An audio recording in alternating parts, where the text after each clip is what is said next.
দেখে আমি যাত্রাপালা করতে গেছি, যে তুমি যাত্রাপালার ডায়লগ শোনাও আমাকে, যে আপনিও কি রাগ করেছেন? যখন আমি রেগে যাই, কারণ আমাদের ওইখানে মিনিমাম 1 ঘন্টা দাঁড় করে রেখেছে ওই যমুনার ওই জায়গায়, শেষ পর্যন্ত স্মারকলিপি নেয়নি। যার কাছে 8টা দফা দাবি পেশ করা হয়েছে, সে 8 দফা দাবি পূরণ তো করবে দূরের কথা, সে আগে 8 দফা দাবি তো দেখবে যে 8টা দফা দাবি কি। আমরা কিছুদিন আগে 2টা স্মারকলিপি করেছি, একটা প্রধান উপদেষ্টার কাছে দিব আর একটা রাষ্ট্রপতির কাছে দিব।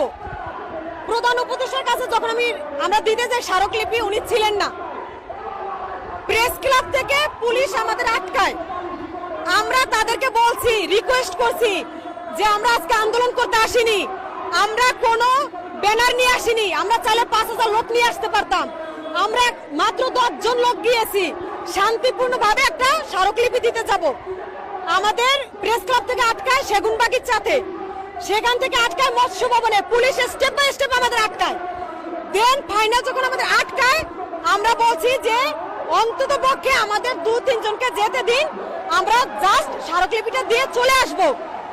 পুলিশ আমাদের কি বলে পরম যত্নে তার গাড়িতে করে যমুনাতে নিয়ে যায়, যমুনাতে নিয়ে আমাদের 4 জনের ফোন নাম্বার নেয়, নাম নেয়, 4 জনে আলাদা আলাদা করে, পরে বলে আপনারা এবার আসতে পারেন।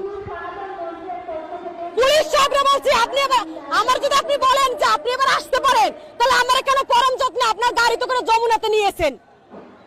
আমি আপনার সাথে যাত্রাপালা করতে গেছি যমুনাতে পুলিশ সাহেবের সাথে আমি যাত্রাপালা করতে গেছি নাকি সার্কাস করতে গেছি? যে আমাকে যখন আমি রেগে যাই, কারণ আমাদের ওইখানে মিনিমাম 1 ঘন্টা দাঁড় করে রেখেছে ওই যমুনার ওই জায়গায়, শেষ পর্যন্ত স্মারকলিপি নেয়নি। তো আমরা রেগে যাই, উনি আমাকে বলে